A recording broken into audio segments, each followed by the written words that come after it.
Here's your BHS News Minute for Tuesday. I'm Antonio Mazza. Interested in getting into costume before the big upcoming holiday? Well, students can have some fun on Friday and participate in the annual Halloween assembly hosted by FBLA. Anyone wanting to get out of class and participate in the FBLA fundraising can pay just $5 and dress in their favorite costume.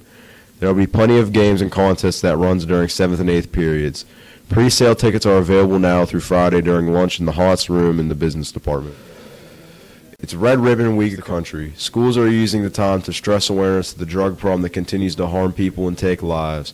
Here at Brooke High School, Homeland Security Special Agent Dan Marchinas and other local law enforcement spoke to students and adults about the dangers of drugs and what is being done to combat the problem. If you haven't noticed around the hallways, it is Spirit Week here at Brooke High School. That means a full week of themed days to get everyone ready for the big game Friday night. Monday was Pajama Day. Today we see a lot of students dressed in neon for Construction Day. Wednesday is Pink Out Day, followed by Green and Gold on Thursday. Friday is designed for jerseys and Halloween costumes. Speaking of Spirit Week, there is a big football game Friday night in Weirton. The annual Backyard Brawl will pit our 5-4 Brooke Bruins against our 8-1 Weir High Red Ride. Weir High, currently ranked number 6 in West Virginia Class AA, easily knocked off East Liverpool 47-12 last week, while our Bruins lost to rival Wheeling Park 61-6. A win by the Bruins, coupled by some other team losses, could land them a spot in the West Virginia State playoffs. Kickoff is set for just after 7 from Jimmy Carey Stadium in Weirton. The game will be shown on WTOV9 as part of the Friday Night Rivals Game of the Week. And finally, Halloween is less than a week away. Have you got your scares in yet? If not, then you should make plans to head across the new Wellsburg Bridge and go to the Wells Township Haunted House in Brilliant. The popular Scare Fest continues to draw thousands of people each year from across the Ohio Valley. The attraction features many characters and stagehands from Brooke High School in our community. Our and Mr. Elias caught up with Sean Norman, the man behind the haunt. Well, I think the people that come here that are regulars, if you will, they know what to expect. If you've never been here before, as I've said before, shame on you. This is a completely separate animal. This is unlike any other haunted attraction you've been to. The outside atmosphere is a full-blown rock concert. We got live bands every night, really good bands, man. They're out there every night, but when you walk around the front of the building, you say, uh-oh, and I'll leave it at that for the purposes of TV, but you know the whole atmosphere changes and you're about to go in. It's a guided tour, so it's not a self-guided walkthrough where you get that Congo line and you end up, you start out with 5 people in your group and then you end up, by the time you leave, there's 40, and you see the scare 3 or 4 times before you get to it. Ours is a guided tour. There's 10 people in a tour. Unless it's a lights out event, that one's a completely separate animal. That's your group size is those you come with. You actually have to sign a waiver to do the lights out tour. But it's completely different. Every room is a scene. It's a small play, if you will. You see the scene develop, you stop, and that's unheard of in haunted attractions. It's always that go straight through, get out, get in the parking lot, and leave so we can get more people in and make a bunch of money. Yeah, there's even the most seasoned person. I mean, sometimes people, they think they're used to seeing a Hollywood movie. Well, this is not a Hollywood movie. We don't have, a $70 million budget. What we do have is creativity and talent. And even the most seasoned person is going to get a jump scare. And even not, you're going to come out, you're going to realize you had a good time. And that's our purpose. It's to make sure that they have a good time.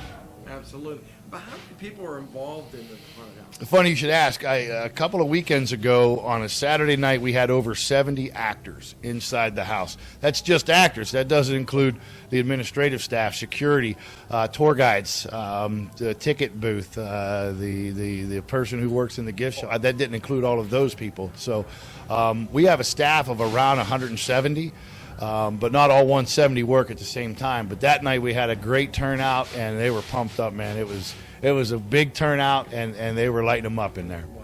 Sure. Tell us a bit about the history of Wells Township Haunted House. There's been a couple of locations over the years, and you've been going strong for many, many years. Yeah, we're, I think, somewhere around our 20th year. We should probably figure that out so we can do some kind of anniversary special. But this started out in a small part in the middle of town. The local recreation department ran a haunted house, and they would do 20, 25 people a night. And it was one of the things. I work for the police department. I'm actually the police chief for Wells Township now.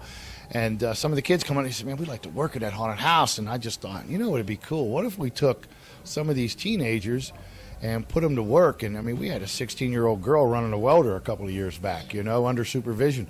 But that was kind of the brainchild. And I thought, man, this ought to be pretty cool. And it blew up into this huge thing. And I've got so many positive adults and such a talented crew inside these walls that make things happen. There's stuff that goes on. I don't even know how I can't operate them. They won't let me touch those buttons.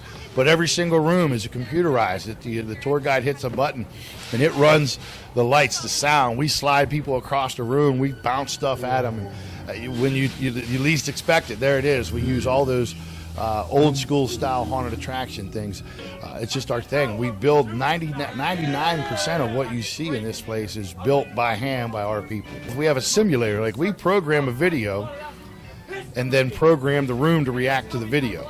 It's all computerized inside the little Wells Township Haunted House. The Akron Beacon Journal just did an article that mentioned this. USA Today has featured us. Yahoo has featured us.